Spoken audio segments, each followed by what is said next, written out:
Hey, all right, guys. Here we are. Friday. Oh, what an awesome Friday it is. So, today we're going to be talking about the cold quite a bit. Wearing my Van Halen shirt. Rest in peace, Eddie Van Halen. Definitely, it's if you're a fan of the channel, you have seen this shirt in many of my videos. What's crazy is like I cycle through. I don't have a lot of clothes, I guess. I think about this sometimes when I'm making videos. Like it's like, well, I guess I'm wearing the same stuff all the time. But hey, you know what? That's fine with me. I don't really care. I'm not a fashion show, so that is what it is. Hey guys, so just to let you guys know, the book is doing really well. I just want to thank everybody for buying the book, the Practical Guide to Breathwork. If you haven't already purchased it, it is on Amazon, or you can go to my website, midwesternmethod.com, for all of my book offerings. I've got a bunch of practical advice for all kinds of cool stuff. That's actually two major subjects that I'm very interested in, and that is breath work of various kinds, and of course, cold training of various kinds. So I've had quite a few people tag me on their Instagrams with their bare feet, walking barefoot out in nature, as per my last video, getting ready for winter. And really, it's October 9th. It's early October.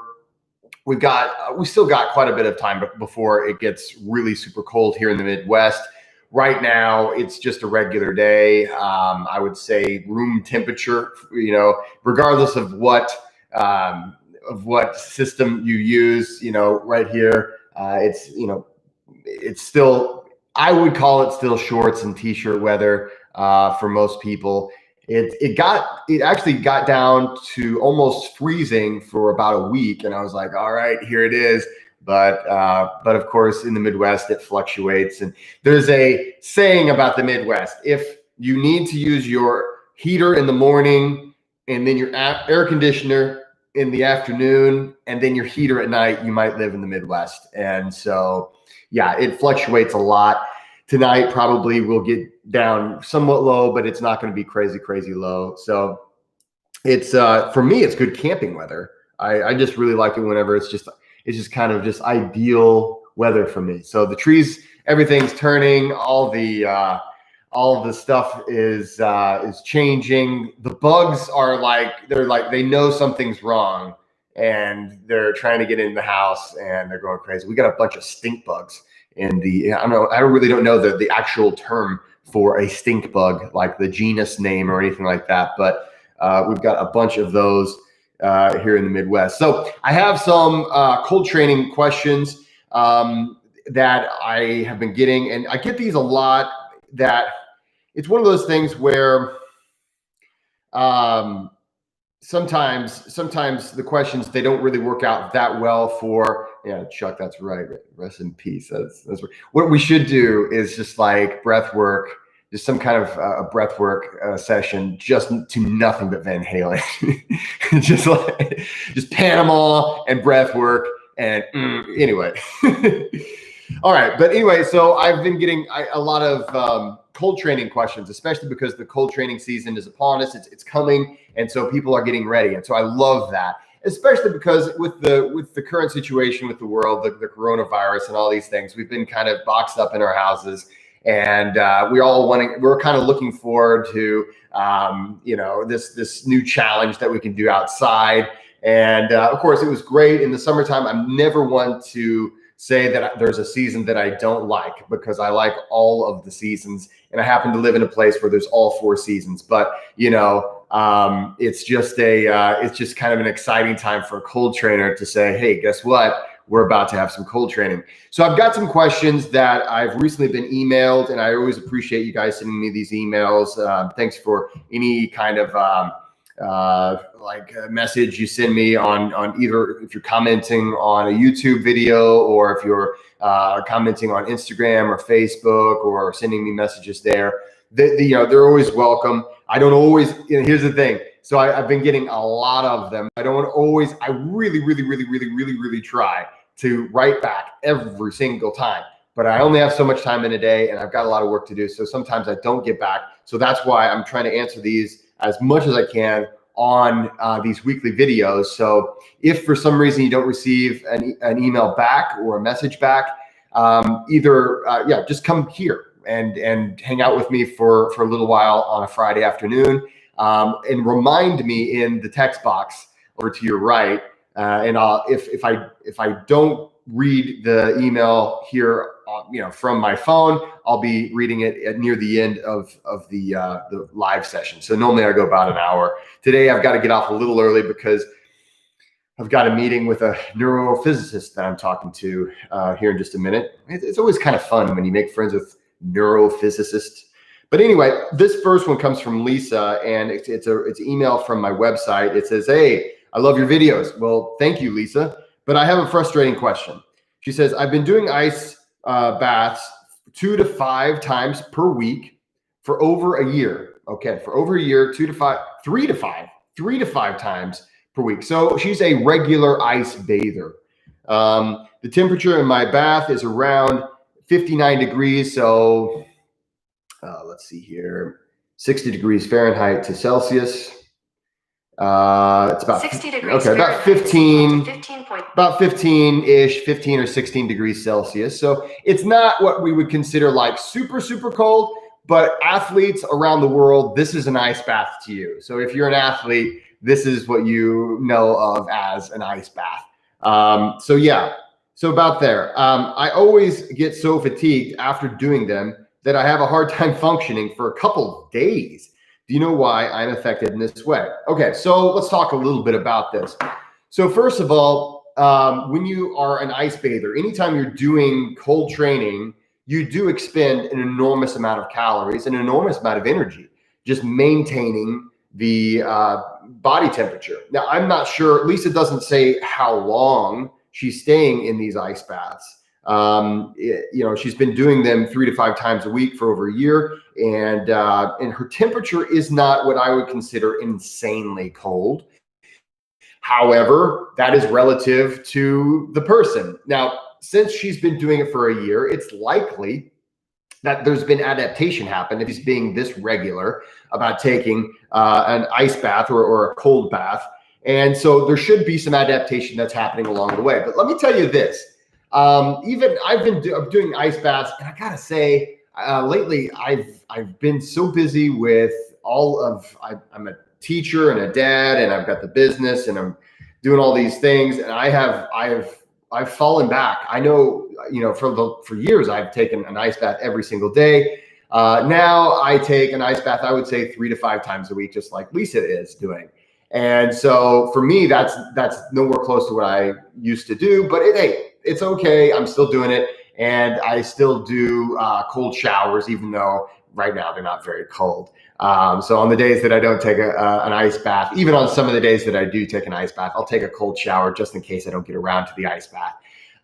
But anyway, so one of the things I want to talk about is duration. So even if you are not in that cold of water, your duration matters. So that's how long your body has to sustain this temperature, this regular body temperature. So even if your body is not being challenged as much as like if you're in 1 or 2 degrees Celsius water, right? So that would be in the mid 30s, Fahrenheit.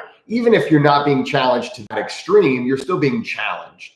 And it is very true that after an extreme exertion like an ice bath, it's very normal to feel tired afterwards.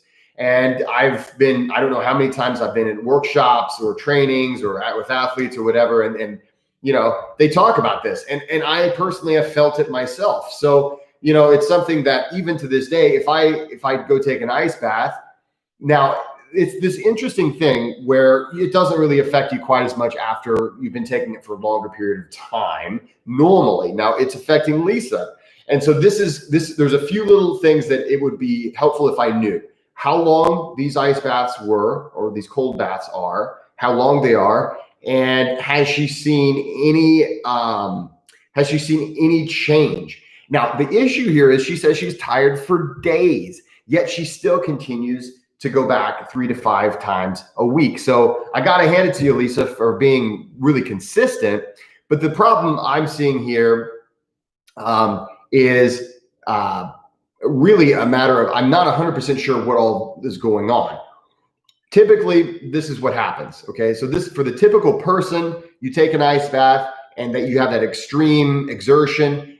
Maybe you take the ice bath in the morning or the afternoon. So that would mean later on in the day, you're extra relaxed and maybe you do feel fatigued. Maybe you do feel tired. Now, over time, for the average ice bather, that will dissipate. That goes away because you're going to experience adaptation.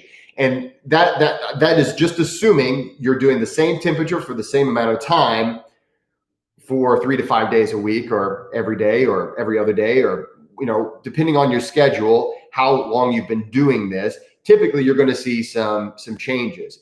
Now, in this case, if it's been this way for a year and it's not changing, I do have to wonder about how long you're spending in there. Because that's not a typical thing. And, something I would also say, and this is something that I think a lot of times we forget, is it's not a bad idea to check out the rest of your body, right? It's not a bad idea to go to the doctor or to do some kind of a blood test or something like that, just to make sure everything's checking out. I was talking to you guys before, and actually I'm going to be doing a biomarker test live on the air in front of you guys from the company Base, which I actually did find. I found the box. And so sometimes it literally is an issue of, in some people's cases, a hormone issue, or sometimes it could be your hypothyroidism or something like that. There may be an underlying issue at play here. So it never hurts to get yourself checked out, just to find out, okay, what is my physical condition? Because most of the time, it is not going to be the case that you're going to feel tired for 2 days. It may be the case that you wake up the next morning feeling a little bit like, right? But it should not be the case that later on in the day, you're feeling fatigued. It may depend on when during the day you're taking the ice bath. For some people, not for me, but for some people, if you take an ice bath too late in the day, it ruins your night's sleep. And in that case, you're going to experience a change in your circadian rhythm. And then, you're going to notice a few days of lethargy. So there's a lot of permutations of what this could be. And Lisa, if you're watching, this is what I would personally do. I would start saying, okay, I'm going to reduce the amount of time that I'm going to be in this cold bath. I'm going to reduce it down to, and I don't know what you're doing, but maybe I'll reduce it down to just a matter of a couple minutes. And I'm going to try to find the time and intensity that doesn't wipe me out for multiple days. I'm going to just kind of experiment with this. So don't think about, hey, I'm trying to make these great gains and I'm trying to push myself to these insane levels. Think about, okay, this is an experiment I'm going to do this week. If you've actually been doing cold training like this, like a cold bath 3 to 5 days a week for a year, you don't have to worry about messing it up if you experiment for a couple weeks. So take some time to throttle back your cold exposure, find out where your comfort zone is, find out where your training zone,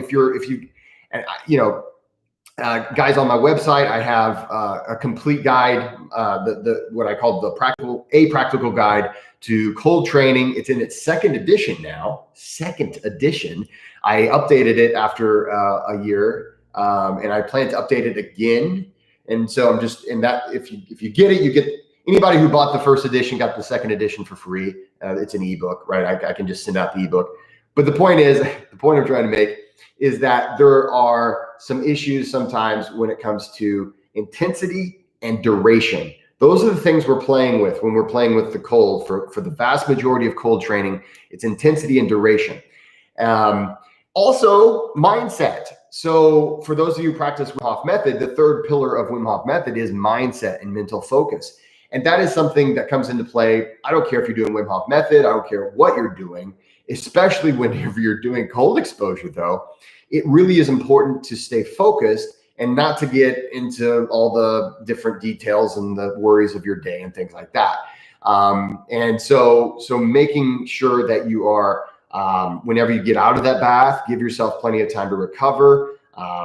Make sure that you're not instantly going into a really hot exposure. You're not getting after drop, things like that. Those are all tips that I would give you. And so I wish you the best. I wish you the best on that. So if that doesn't answer your question, feel free to email me again and we'll try it again. We'll try it one more time. Let's see here. I do have another question here.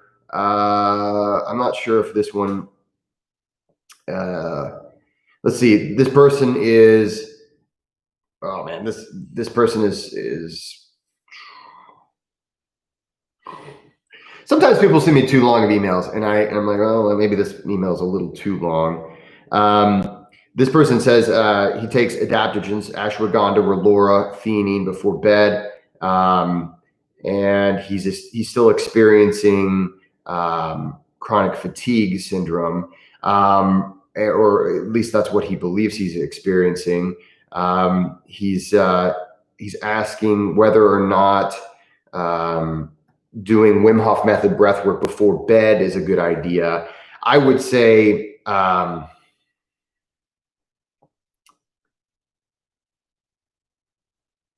this: I don't do Wim Hof method breathwork before I go to bed. Generally, for me, Wim Hof method breathwork is something I either do in the morning or in the afternoon. I never do it before bed. But there are people that do it before bed. The reason I don't do it before bed, the only way I'll do Wim Hof method breathwork before bed is if I'm going to take an ice bath before bed. So maybe I'll do Wim Hof method breathwork and then I'll get into the ice bath. What that does is it allows me to kind of, for me, at least I believe, it allows me to even out the energy expenditure. Because when you do Wim Hof method breathwork, you do, for it, and it'll depend on the person, but you do produce a lot of adrenaline. And so whenever you get into that ice bath, at least for me, I get actually what Lisa was talking about to some degree. I'm able to, after the ice bath, have this great release and just relax and just be able to just melt into bed afterwards. But some people can do Wim Hof method breathwork before bed and it helps them go to sleep. I remember whenever I first started practicing Wim Hof method, I had a visit with a nurse practitioner who was back whenever I was first doing functional medicine. I really believe in functional medicine, hence the base promo thing. But basically, I used to have to drive 2.5 hours. And so I saw this nurse practitioner and she worked with a holistic doctor and there was like a whole team. And so I told them about Wim Hof method breathwork and she talked to me later on. She said, hey, guess what? I did it and it really helped me sleep that night. I was like, you did it before you went to bed? And she said, yeah. And for me, that blew my mind because after I do Wim Hof method breathwork, it's not like I'm wired, but it's not like I'm tired either, right? So I feel like I'm relaxed and I've got energy to conquer the day, but still I'm relaxed and ready to go. So I would say if you're experiencing what you believe to be is chronic fatigue, I would get a sleep study done because a lot of Americans, especially right now, and a lot of people just in general, especially right now, are experiencing a lot of sleep disruption. Because of this global pandemic, there's been a lot of changes in our lives, and this is causing a lot of, built up anxiety. We see it more and more. And it's something that it's sometimes hard to pinpoint. It's sometimes hard to say, and you might not actually be worried about the pandemic. It might not be that you're like constantly thinking about this coronavirus out there, but your life, everyone's life has kind of changed and there's things in flux. Maybe you haven't been able to see your family as much as you want to, and all these other things. So those are things that sometimes really irritate and mess up our sleeping cycles. So I would check on that. I don't take ashwagandha before I go to bed though. And so my personal suggestion for Relora, ashwagandha, theanine, actually sometimes I'll take theanine before bed. But let's see, he said he was taking rhodiola and eleuthero. Okay, he was taking it during the day. Okay, but he's taking ashwagandha before bed. Personally, I don't take that before bed. I don't think Relora would cause any sleep disruptions. For me, ashwagandha, of course, I don't know if it really disrupts my sleep. I just don't take it before bed. I take it during the day. So I'll take ashwagandha in the morning. I'll take ashwagandha at noon. And that, for me, my whole thinking and my whole reason for taking ashwagandha during earlier parts of the day is to balance myself out. And then if I need something to help me sleep in the evening, usually theanine works just fine. The other ones that you mentioned, I think, are just fine too. So I don't see you have any problems there. Ginseng is generally the most overlooked supplement.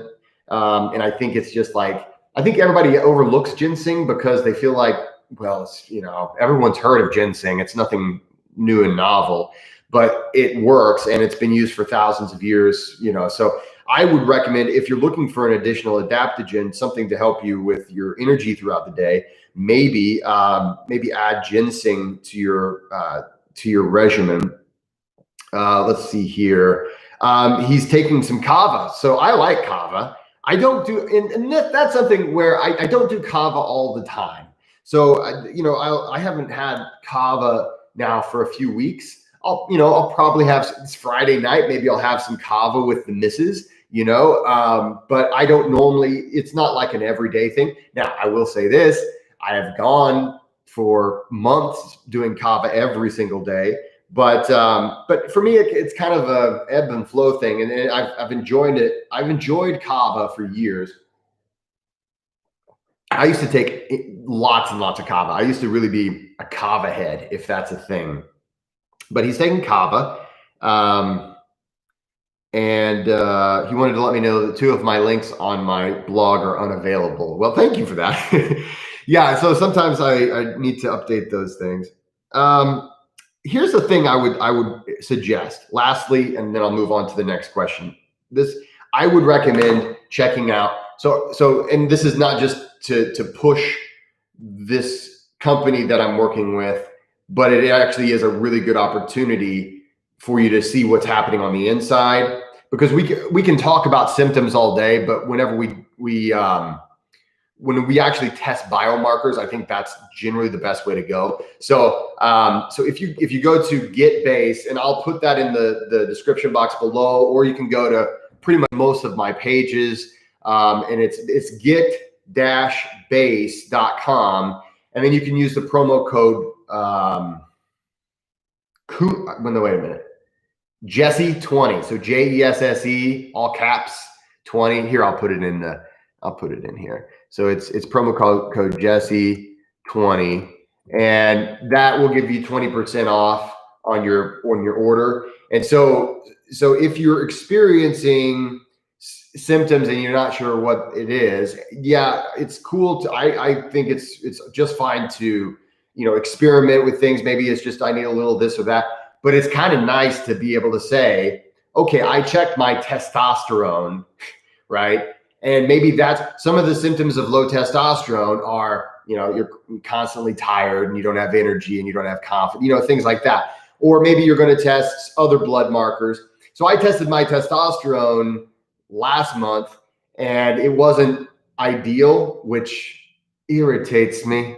So I'm going to be testing. So I've got some theories as to why that might be. So I'm going to test it again, probably next week maybe next week or the week after on my live broadcast. And basically I'll do it in front of you guys. But I guess my finger and I spit. I will spit into the cup again. But basically it's a way of checking. I'm going to check my vitamin D. They wanted to check my C-reactive protein, but every time I've ever had that checked, it's been like impossible to detect. So I decided not to do that one, but I did decide to check my cortisol levels. So stress, right? So it's one of those things where even if you do all kinds of practices, and it's nice to know where your cortisol is. So maybe it's like, well, maybe I need to make some adjustments. So that's something I would highly suggest if you're having trouble figuring out what your problem is. Test. When we can measure it, we can move it oftentimes. So, okay. So those are a couple of the questions. Let's see. I've got some questions over here. Let's see. Shane says, congratulations on the book. Thank you, man. Thank you. Jesse, I finished in 3 days and loved it. First question, how do you stay motivated to do breath work every single morning?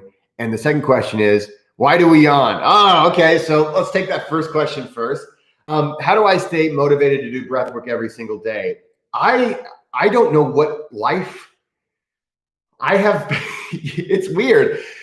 I don't, breath work has helped me so much in my life that I don't want to know what it's like without going back. Not to mention, if you've read my book, you know how breath is intimately related to like almost all of our bodily functions. I mean, it's amazing how, it influences the autonomic nervous system, which is like 90% of your bodily functions. And then after that, of course, everything's connected. So, I mean, your breath is always doing something. And once you know this really, really well, it's hard not to take it seriously. So when I wake up in the morning, I do my breath work. Now, here's the thing. So what I'll do, I'll always do Wim Hof method style breath work. So I'll always do usually 3 to 5 rounds of that. And then, but before I do that, I usually I'll do Bhastrika. And I talked about this last week. So I'll do Bhastrika, and I'll even do, sometimes I'll even do Kapalabhati. And so I do those to energize myself. And here's the thing, I'm married, I've got a kid. I want to go to the breakfast table and not be a grumpy grump, right? I want to go to the breakfast table and not be like, don't talk to me until I get my coffee and all this, because it's so easy to like, here's the thing, being a father and a husband are like the most important things to me. So whenever I spend time with my family, I want to be as, as tolerable as possible. So what I find that if I get up and I have a yoga mat right next to my side of the bed, and literally this is what happens in the morning. Sometimes I've got to pee, so I'll go pee. But most of the time, I'll sit up, I'll plop down to that yoga mat, I'll turn on some tunes, and maybe it's some Van Halen, maybe it's Beastie Boys, maybe it's Viking music, maybe it's chill step. I don't know. It's going to be something that kind of, okay, all right, I'm kind of in the mood. And then I just get into my Bhastrika, and before you know it, it's just there and it just works. And I guess it's become such a part of my life that it would be weird not to do it. Now, having said that, okay, so that is anchored in my daily routine. That is anchored in my daily habits to the point where it's weird not to do it. However, breath work happens all day long. So, okay, so I go eat breakfast, great. I'll have a shower. Maybe it's a cold shower. Awesome, because those are fun. And then of course, now I do all my work from home because I'm an English professor by day. So I'm having to do virtual sessions, and I'm doing meetings, and then I'm doing all these different things for whatever it is, whatever else I do. Breath worker and a coach for some athletes and things like that. And so so what I'll oftentimes do is throw in breathing techniques throughout the day to put me into the state that I want to be in. I didn't mention this in the book, but I feel like when you discover just how much breath plays a role in all of your life, not just the morning routine, not just the get to bed routine or whatever, it's like discovering you have a third hand. there's so much that you can do, And so, okay, so great. So maybe I'll go to the gym. Well, before I go to the gym, I'm going to do some breath work. And then while I'm in the gym, like for instance, today I was doing some cardio. I really don't like cardio very much, but I was doing some cardio, and you can just go and you can do cardio, listen to some tunes, watch the TV in front of you or whatever it is you're doing, or you can count your breath.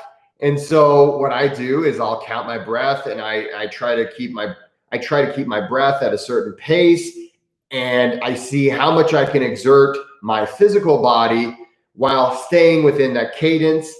And so, and in doing so, I know what I'm doing. And that's the coolest part. You know that you have this. So it's like, well, okay, what I'm going to do is I'm going to train my body to accept a little higher level of carbon dioxide. I'm going to train my autonomic nervous system to not freak out whenever it starts to exercise, so that I can stay calm under pressure. So you're like, for me, I'm addicted to the fact that how did we not know about this? How is this something that is such a secret to most people? And even to most people that are interested in breath work, it's a secret, because most people that are interested in breath work are just interested in, okay, the morning routine, or just the one style that I'm going to do, or I'm going to go to a breathwork workshop or something like that, which is you're head and shoulders above the rest of the world.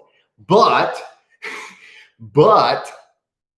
you're always affecting your physiology and your psychology with your breathing. Like literally all of us are doing it right now. The breathing that I'm doing right now is amping me up. Okay. And so think about this. So I'm breathing a lot through my mouth, and it's not a good thing. A lot of times I'll take a minute and I'll go through my nose, and all that's good. But because I'm such a talker, and because I get excited, I start breathing through my mouth. Well, okay, what does mouth breathing lead to, right? We know this. If you've been watching, you know, and especially if you've read the book, mouth breathing leads to chest breathing. Chest breathing leads to autonomic nervous system going to fight or flight. Fight or flight means, and it's not even really fight or flight necessarily in this case. It's just sympathetic. I don't delve into the minutia a whole lot when it comes to this, but I'm not like freaking out, but I'm excited, right? I've got energy. Okay, cool. And of course, yes, exactly. You do deplete some carbon dioxide too. And that's something. So I have to keep it under control. Let's see. You had another question and I just went off. So let's see. There was another question that you had, and I forgot. Why do we yawn? This is one of those questions that there's a lot of answers to, and it's situational in most cases. Some people believe that I heard one time that some people believe that yawning is something we do because we've learned it's a learned behavior, and that it's not actually something that's even natural. I don't believe that. I've seen babies yawn. So there's a lot of theories as to why we actually yawn. The most agreed upon reason for yawning is the carbon dioxide oxygen balance, and it's typically talks about how there's all kinds of benefits. Actually, they kind of escape me right now as far as all the benefits to yawning. But if you could make yourself yawn, and I've gotten really good at being able to make myself yawn. But if you can make yourself yawn, he says, get into it. Don't try to do that. I'm sorry. It's just like,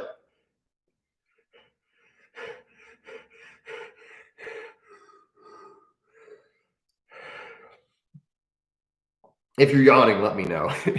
I want to know if anybody's yawning now, because I was yawning so much. Let's see. And it may be yawning is purging. Yeah, there you go. Oh, Gabriel. So you're having some problems with YouTube Live. I'm sorry to hear that. So it sounds like Leonardo is too. So I on my end, I just keep going, guys. I just don't even notice. Okay, so that was Shane's question. Let's see here. I've got Do I have some more time? Yeah, I've still got some time. Hi, Jesse. Very much enjoying your book. Thank you very much, Andrew. When are you going to write a book on the third pillar of the Wim Hof method, mindset? Well, actually, Wim is coming out with his own book, and what I try to do with my books is I try to add to what is out there. I try to just say, well, there's some things that are not already said. My books aren't really per se about Wim Hof method. I will say, I mean, obviously, that's how I got interested in breath work, and that's how I got interested in cold exposure. And I just kind of, nerded out on okay, what are some other breathing techniques? Why does this breathing technique do this? That kind of thing. And then with cold exposure, I started having a lot of people come to me with injuries because of cold exposure. They overdid it so often, and I overdid it a lot too. So I just wrote the book to try to help people not overdo it and to try to have a good relationship with the cold. You can practice cold training by itself. You can practice all the other breathwork techniques by themselves. You can, create kind of what I did is a lifestyle around Wim Hof method, all these other kinds of breathwork techniques, all these other kinds of cold exposure fun, just kind of in general. I think, to be holistic, I'm kind of just doing all those things. I don't plan on writing about mindset, to be honest. I would say the best thing you're going to find, Wim is actually, I think he's coming out with a new online program about mindset. Specifically, I think it's just the power of the mind is what he's going to call it. So I'm really looking forward to that online program. When it comes to the power of the mind, I don't know, maybe whenever I'm old and wise, maybe I'll write something about that. I am still very much a student, and I think when it comes to the power of the mind, I'm still doing a lot of research. And the thing is, it's easy to research. It's easier, I would say, to research cold and breath, because you can look at all the different styles and all the different people that do it. And you can look at all these different, research, these studies. But when it comes to your mind, that's something that you have to really, I mean, yes, you can, like I said, I'm going to be talking to my friend who's a neurophysicist, but I think that when it comes to using your mind, it's really a personal thing. And I've been really very fortunate, and I'm so happy to have been able to meet some just amazing people that really dig deep into that. My friend Casper Vandermeulen wrote a really good book called Mind Lift. And he did a great job. He likened using the mind to using a muscle. And I love that comparison. And Casper wrote the foreword to my breathwork book. So that's, and I've always been a big fan of Casper. He's just an amazing guy. So he's taught me a lot of stuff too. So I would recommend that. My next foray into writing, actually, I've got some cool ideas.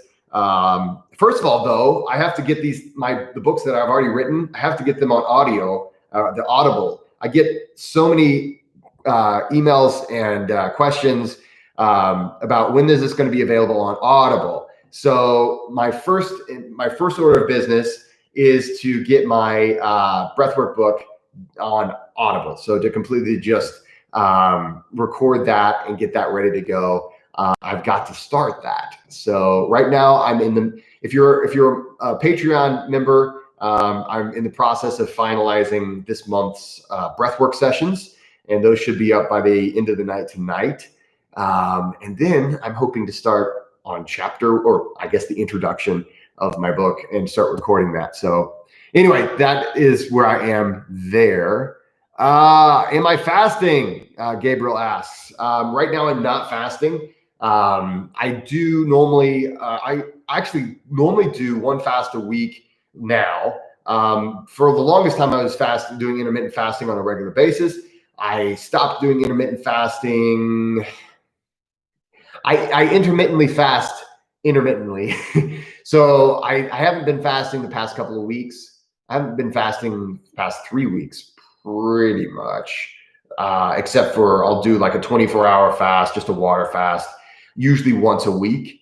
And I do that specifically to as a cleanse. And I'm always looking for the benefits of autophagy. I'm turning 40, turning 40 years old in a few months. And so a lot of research shows that the average human being has cancer cells in their body, and they're generally present at the age of 40. And at that point, pretty much everybody has accumulated some cancer cells.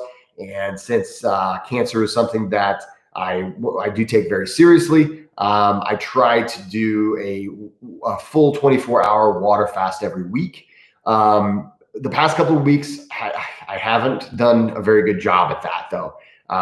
There's been things go on, and one thing happens, but that's typically what I try to do every Saturday. Basically, here's my usual plan. So Saturday, I have a late lunch, and then I will not eat until Sunday, and then usually that's a late lunch as well. So and I use a tracker to make sure I have at least 24 hours, and I only do water. Some people will do like coffee, or they'll have amino acids or things like that, which is great if you're looking for weight loss, which right now I'm not really looking for weight loss. I'm just trying to keep that autophagy going. And in addition to that, I do take Resveratrol. I take Resveratrol because of again, it's well, of course, anti-aging, but it's also something that from the research I've looked at, it's shown to improve your chances or at least reduce risk of cancer. Let's see here. What do we got going on here?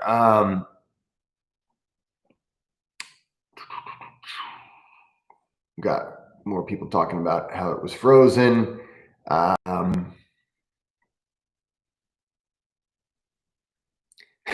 Gabriel, yes, I'm giving the chat some attention now.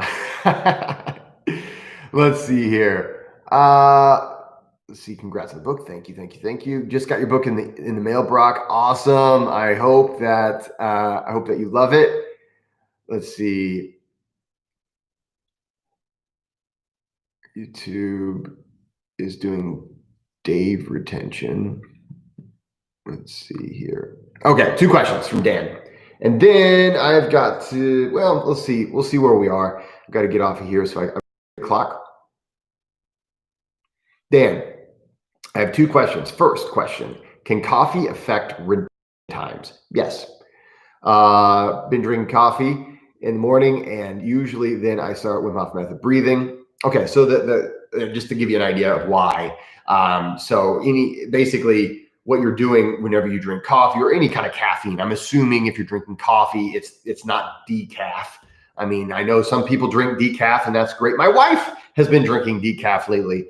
She's doing the Kion coffee, or the caffeine reset.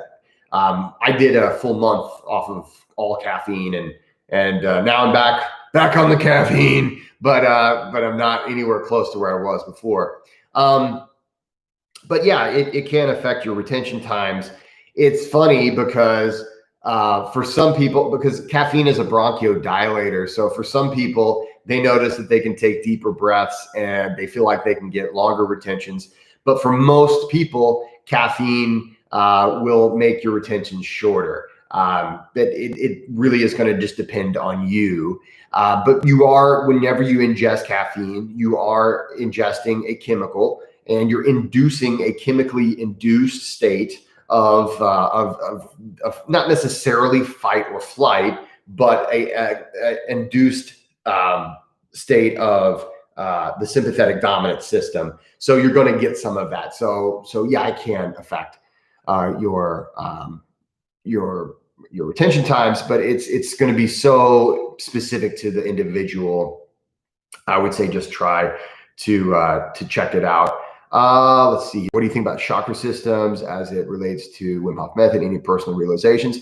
I'm not really an expert into that when it comes to chakras and things like that. I have respect for those who are, and it's just not something that I personally get into. So yeah, I can't really comment on that too much. Let's see here. Oh no. let's see, Mike, you tested positive for mild COVID symptoms, still breathing and cold showers. Do you think that's okay? No, the breath work definitely is going to be okay to do, but avoid cold showers if you've caught COVID or any cold. When we catch a cold, and actually I have a couple videos where I explain this a little bit more, but the big thing to remember whenever you have, when you're sick, you've caught a cold, flu, COVID, any of these things, is you do want to avoid challenging the immune system. And I would even go so far as to say, if you're doing breath work and if you're doing like Wim Hof method breath work, to really focus on nice, deep, really full breaths, and maybe even try to just to really just focus more on being relaxed rather than being energized. And just because when you are fighting off a virus or bacteria or something like that, you want to keep yourself in a relaxed state so that you can actually utilize your immune system. When we're in a fight or flight state, when we're in a heavily sympathetic dominant state, it can shut down some of our immune system, which we don't want. So staying relaxed, focus on slow breathing throughout the day. And of course, with this particular issue, I would say, definitely focus on nice deep breaths, but nice slow exhalations. Maybe even trying to shoot for only maybe like 5 breaths per minute. Sometimes, just take a few times in a day. Just nice slow inhalation, slow exhalation, and just really focus on being relaxed. And I wish you all the best on that. Guys, let's see here. I do have to get off of here. Yes, rip Eddie Van Halen. And thank you guys so much for being here. It looks like I've missed a lot of stuff that came near the end. And I do apologize for that. Please, guys, next week I may not have a live next time. Or next week. I may not be able to do next week because my son is going to be on his fall break, and I'm probably going to be doing something with him during the day that day. But I will for sure be back the week after that. And I may actually have something next week. I'm not sure. It may even be later on in the day, or I'll figure something out. Usually, I'm really going to try to. I've been really enjoying these daily things. So I really do appreciate you guys being here. It really does. I love seeing a lot of the same names and a lot of the conversations going on here. Guys, if you haven't already joined the Patreon club, make sure to join that club. I highly, I recommend it, especially if you're interested into various forms of breath work. So it's pretty cheap. It's like $5 a month, or if you want to donate more, you can. And then I also have a few spaces for individual clients. The individual clients space is a lot cheaper than it normally would be to hire me for an individual hourly session. So take a look at that tier, the client level tier. I only have 10 spaces, and I just opened it up recently. I know one's already taken, and so, but I think so. I have 9 spaces right now for those on the Patreon club. Again, you can go to get-base. So let's see, it's get-base.com. I think that's the name. I think that is how you get there. But basically, it's this is the stuff that I'm using for checking out my biomarkers. And as soon as my new stuff comes in, I'm going to demonstrate for you guys how this works. So I think that'll be a lot of fun. Guys, thanks so much for being here. Thank you guys. And I apologize if I didn't get to your question. Please come back next time. Feel free to hit me up on my website, midwesternmethod.com. Guys, don't forget to go out there. You know what I'm going to say. Don't forget to go out there and be nice to people.